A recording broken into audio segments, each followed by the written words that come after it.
But आज इस pressure के पीछे जो बड़ी वजह है वो क्या है? डर यही है कि सॉफ्ट बैंक के बाद बाकी जो कंपनी के साथ जुड़े हुए निवेशक हैं और काफी बड़े नाम है यहाँ पर, अलीबाबा से लेकर दूसरे दिग्गज इन्वेस्टर्स जिन्होंने इस कंपनी में प्री आईपीओ में पैसा लगाया, उनकी तरफ से क्या बड़ा लिक्विडेशन आता हुआ दिखाई देगा।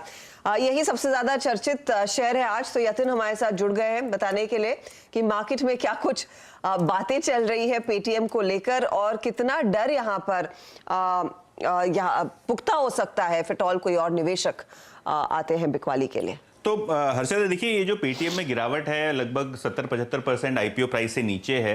ऑब्वियसली पिछले वीक जब सॉफ्ट बैंक अपना हिस्सा बेचने आया था तभी एक ओवरहैंग सा बन गया था, क्योंकि अपना वो 17.5% का एक हिस्सा बाजार में बेचा था उन्होंने, लगभग 3 करोड़ शेयर का।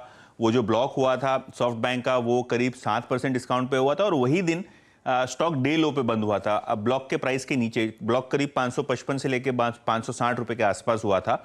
तो कहीं ना कहीं वहाँ जो इन्वेस्टर्स ने खरीदा होगा, वहाँ जो हेज फंड्स ने खरीदा होगा, उनके यहाँ भी आपको थोड़ा बहुत नर्वसनेस दिखता होगा, क्योंकि शेयर बिल्कुल ही 500 रुपए के नीचे चला गया।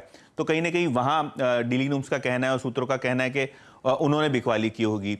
पॉइंट नंबर 2 ये है कि जो सॉफ्ट बैंक है, इन्होंने तो अपना मन बना लिया कि थोड़ा करके बेचेंगे, लेकिन उसके अलावा अलीबाबा के पास एक 6.25% का डायरेक्ट होल्डिंग है और लगभग 25% का इनडायरेक्ट होल्डिंग है जो ANT फाइनेंशियल्स के नाम से है।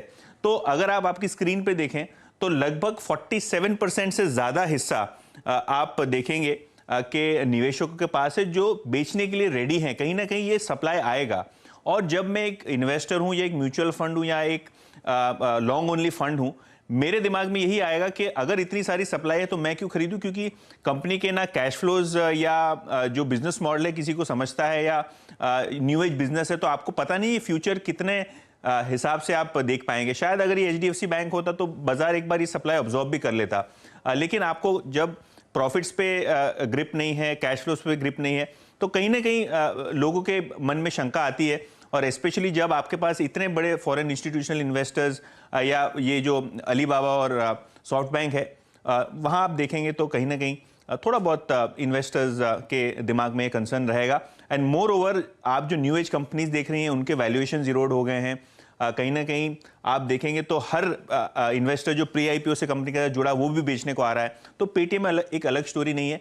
यही हमने नायका के साथ देखा, यही इंडिको पेंट्स के साथ देखा, यही हमने काफ़ी सारी दूसरी कंपनियों के साथ देखा कि जो शायद आईपीओ में अच्छा भी किए, उनकी भी आपने एक जोरदार पिटाई देखी, क्योंकि लॉक इन ही ऐसी चीज़ है जहां एक बड़ा सप्लाई का ओवरहैंग बनता हुआ दिखाई पड़ रहा है। देखा था डिलीवरी का क्या हाल था, आज भी 3% नीचे है वो काउंटर। नायका में बिकवाली का सिलसिला थम नहीं रहा है। पीबी फिनटेक थोड़ा सा संभलता हुआ दिखाई दिया था, लेकिन उसमें भी प्रेशर आ गया। जोमेटो एकदम फ्लैट है, उसको ज्यादातर लोग छू नहीं रहे हैं।